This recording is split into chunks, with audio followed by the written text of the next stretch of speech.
Xo'sh, prezident Vashingtondan qanday natijalar bilan qaytdi? Shavkat Mirziyoyev 1,5 oy ichida ikkinchi marta AQShga tashrif buyurib, Vashingtonda Markaziy Osiyo AQSh sammitida qatnashdi. İlk bor Amerika prezidenti mintaqa liderlarini Oq uyda qabul qildi. O'zbekiston rahbari shu yilning sentyabr oyida Nyu-Yorkdagi kabi Vashingtonda ham AQSh ishbilarmonlari bilan ko'rishdi, muloqot qildi.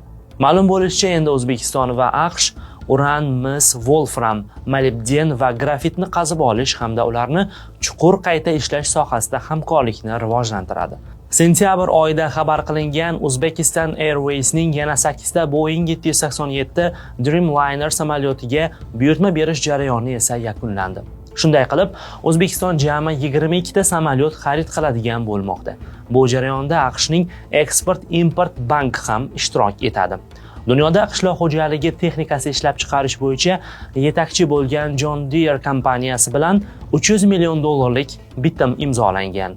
Uning $150 million paxta terish mashinalari xaridiga yo'naltiriladi. Bundan tashqari, Amerika Qo'shma Shtatlari Xalqaro moliyaviy taraqqiyot korporatsiyasining Toshkent shahrida mintaqaviy ofisi ochilishi rejalashtirilmoqda. O'zbekistonda Apple Pay va Google Pay to'lov tizimlari joriy etiladi.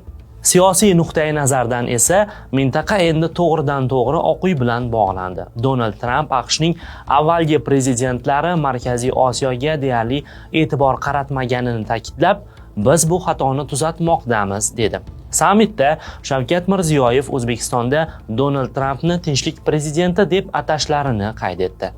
Va ishonchim komilki, Rossiya va Ukraina o'rtasidagi urushni faqat siz to'xtata olasiz. Biz bundan umidvormiz dedi Shavkat Mirziyoyev.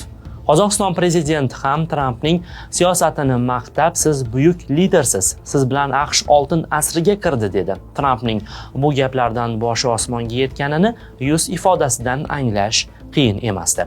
Shavkat Mirziyoyev Markaziy Osiyo mamlakatlari va AQSh yetakchilarining C5+1 formatdagi navbatdagi sammitini Samarqand shahrida o'tkazishni taklif qildi.